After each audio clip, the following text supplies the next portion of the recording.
Hello and welcome to Ticking All the Boxes for Saturday, September, what day is it going to be? September 8th. We've got Chelmsford Stakes Day at Warwick Farm, and down south in Victoria we have the Makybe Diva Stakes.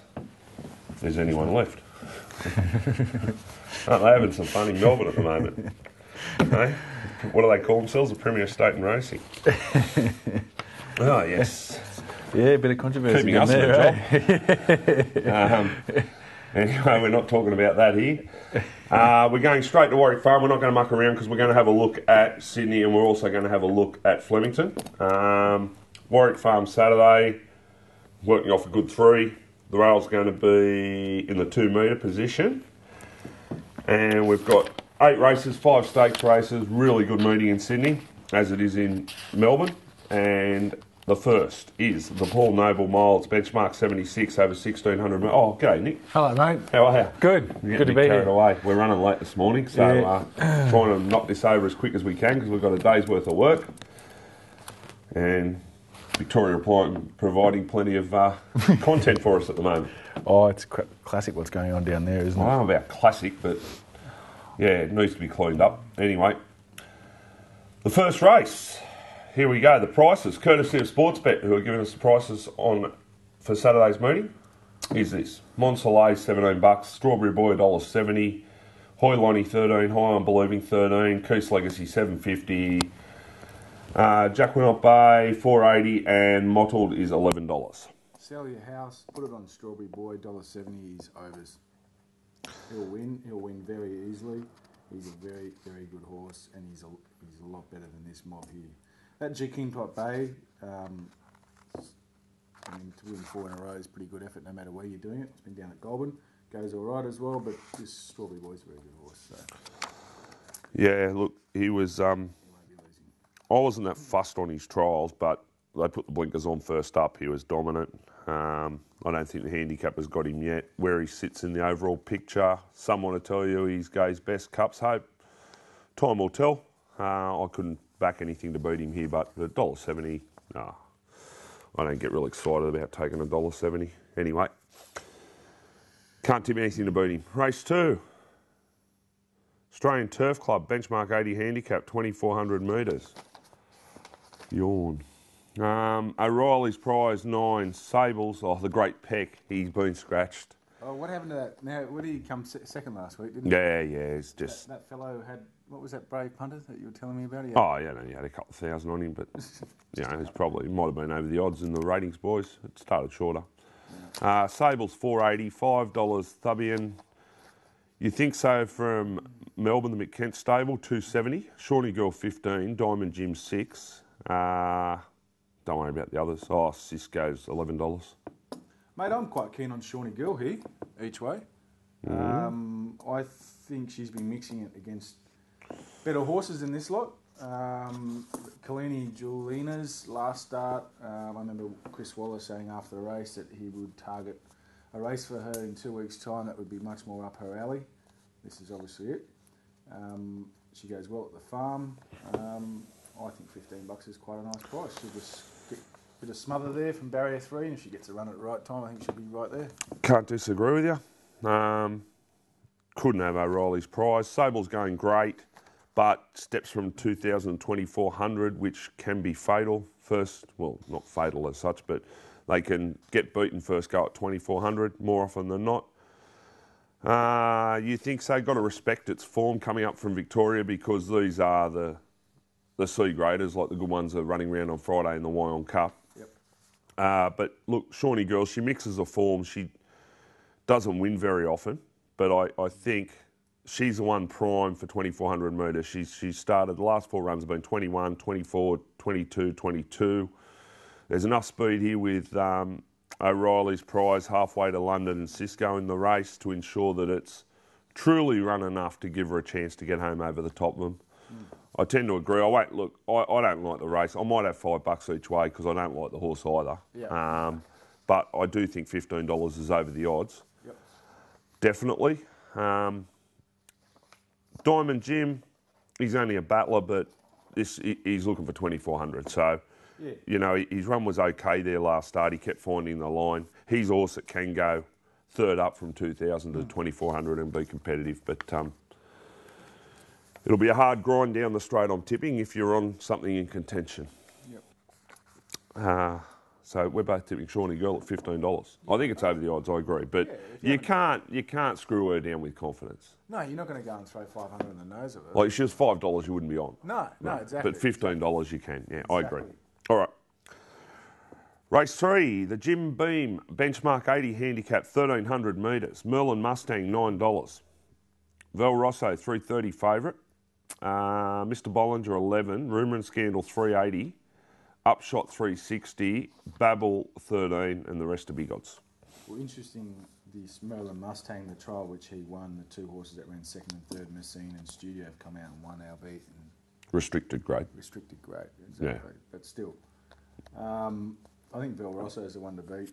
You guys were all over him last start. His win was really good. He's been gelded for this preparation, and he looks to have come back bigger and better. And the other horses in the race don't represent much.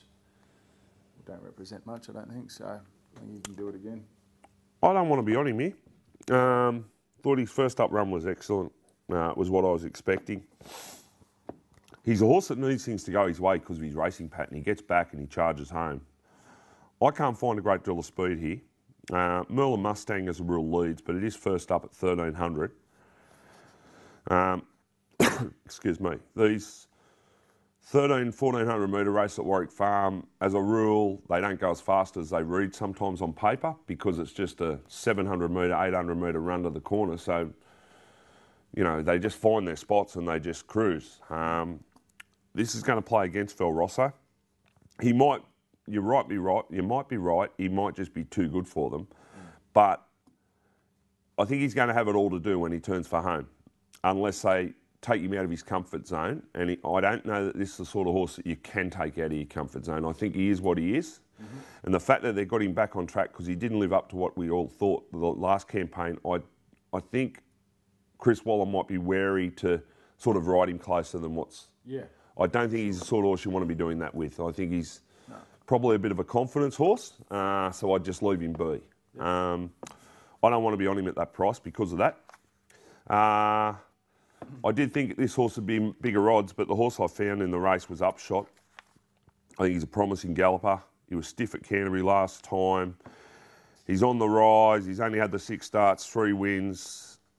I just think there's a bit to like about him. I did think he'd be a lot better than 360. I was thinking more the $6 mark. Bowman aboard, as you pointed out in the story last week, he rides Warwick Farm better than anyone. Upshot to knock him off, but I won't be betting at 360. I'll be wanting quite a bit better than that. Fair enough. So it's probably a watch race for me. Race 4, the Ming Dynasty. The Ming Dynasty. It's a good race. Alrighty. Kiwi, Magic Shaft, $11. Limes, 15. Tatra, 550. Toydini, 460. 10, Honioris. 270, Summerand. $13, Hamachu. Right. Tough race lineup. I went with Tatra. We made a bit of an each way special, I think, first up from memory. And I thought Josh Parr, who rode it that day, I thought he just took too long to get the horse going. He just was bailed up on the inside. He had an opportunity to get off the rail and he didn't take it. And I just thought he left his run too late, and I thought the run was still pretty good. McAvoy goes on here. Barrier 9 will suit the horse. I think it's probably better suited slightly out and make its run on the bend as you need to do at Warwick Farm. I'm not ruling out Simmerand either. I know it came off a Hawkesbury maiden into town last time. I thought its run was good enough, and I think it's got its only to improve, and as is Toydini, but I'm going to go with Tatra. It's a trick race, this, for me. Speed looks okay. You got a couple of new boys to the mix, as in Magic Shaft. Finished second behind Choice Bro. In the Sires in New Zealand back in March at its last run. Given a rest. First up here for John Sargent. Must respect John Sargent. Good New Zealand trainer who's had success in Australia in the past. Also got one down the bottom, Hamachu, which is coming off a 10-length maiden win. I'd question that form, but from the Trent Busselton camp, you know, Trent trained the Derby winner there last year, so he knows what it takes to win over here. That was Sangster, Victoria Derby. So really interested to watch the two of them. Summerin, I don't know what to make of him last run. Myself. I think Albrecht would beat all of these horses. Well, Toydini and Tatra beat him too, and they meet him better at the weights this time, a hell of a lot better. Yep. Not a hell of a lot better, what am I saying? But they meet him a fraction better. Yeah, don't know what to make of him. Don't want to be on at 270, that's for bloody sure. I took him on at, you know, similar odds there first up, so I'm not going to charge into him this time. Tricky draw, potentially, for Toydini, barrier 1. He was excellent late first up. Barrier 1 back on the inside, whereas last time, you know, he drew out wide and circled him, and whereas Tatra was up the fence, which was the worst place to be at Warwick Farm last time. Yep. I've got to stick with Tatra. $5.50, yeah, it's about the mark, but I've got to stick with him. I thought he did enough first up. I thought he had enough against him, and tend to agree that the barriers have drawn in his favour this time, whereas they weren't last time. So he just gets that run on, doesn't he, into the straight rather than... Well, he's going to probably cover more ground, but, you know, I don't think it'll hurt him. So I'm with Tatra. Yeah. But I just think it's a tricky race. I just don't know if I want to play.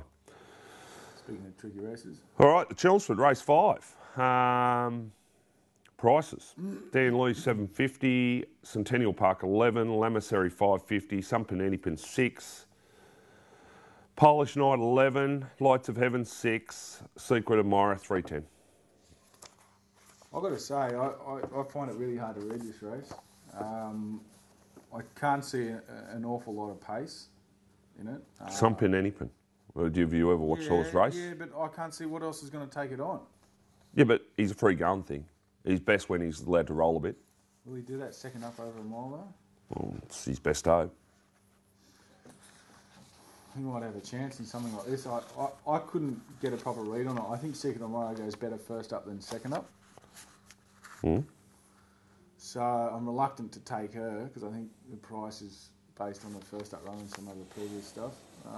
Lights of Heaven probably still needs further, I guess. It was plain first up. It was plain first up. I thought it might do something more than that.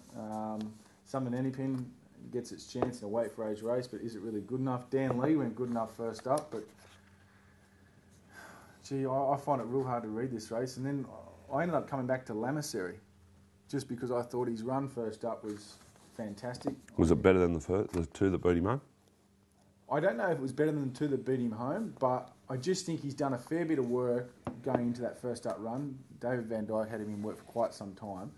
And I don't think that run, if you're worried about the first up run taking something out of a horse, I don't think it will for Lamasery. So I'm backing him to be able to produce what he produced first up, second up, whereas I'm worried some of the others might not. They might go back a notch or two. I reckon Dan Lee's a good thing. Look, yeah, I would have preferred him to be a pair closer first up at $26. Yeah, you're filthy about that, weren't you? Well, he wins the race. If he's where Secret of Myra is, he wins the race.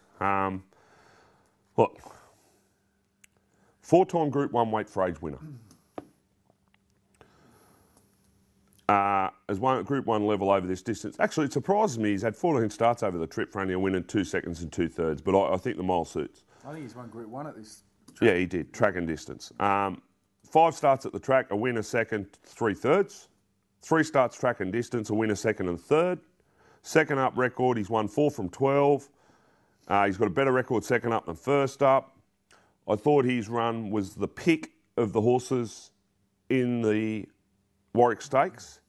When I said I wish he was a pair closer, what I mean is he dropped out third last. When he made his run, he was cramped up between horses for good 200 metres before he got the better of them. And then when he cleared Lamasery and the likes, his last 150 was the best in the race, was as good as anything in the race.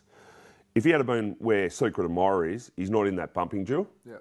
And she got to within how much of How far did she get beaten? Half a length. Half a length. Eda picked Pinwheel up. He's got the great alley. I would like to think they will be a fraction closer. Huey, listen please, just a fraction closer. You know, and then I go through them. Centennial Park, he's hard to bag. He's looking for the firm track. His 2 runs have been good. Lamasseri, this is a Metropolitan Caulfield Cup horse. I don't think he'll sprint as well second up as Dan Lee. In saying that, I backed him second up last campaign and he did win over 1,500, but that was about a benchmark 80 level. You know, he's not well weighted against Dan Lee. No. Like, I'll back Dan Lee to sprint better than him. Sumpin Anypin, he's sort of the X factor in the race because he comes out of the show county and that'll give us a guide as to where that sort of stacks up against the weight for age. He did have 58 there. He gave Moment of Change 4. He got weight off title. Beaten 1.3. He will improve off it. Just at weight for age, I've got to come back to Dan Lee to haul him in. Polish Night was good first up. Wouldn't surprise me to just see him level out a little bit second up. Lights of Heaven was plain, couldn't even consider her. Secret Admirer, this is a go, a mile. She was excellent first up, but again, she's on a Caulfield Cup path. I wouldn't be surprised if she levelled out a bit second up. And I just from memory, and I meant to check it actually last night, and I've completely forgot about it, but I'm pretty sure her second up run was a little bit disappointing last campaign. It was at Warwick Farm, I think. It was after the... Steps in time on the race, I think, didn't it? Yeah, but I just thought it was a bit average. So I couldn't tumble into her. 750, about the one proven Group 1 weight for age horse in this race, is outstanding value. You're just on each way all day. And if you're a smart early shopper, you took the $9 that they put up first up. Couldn't believe that. Just love him each way. Best bet of the day each way. Great bet.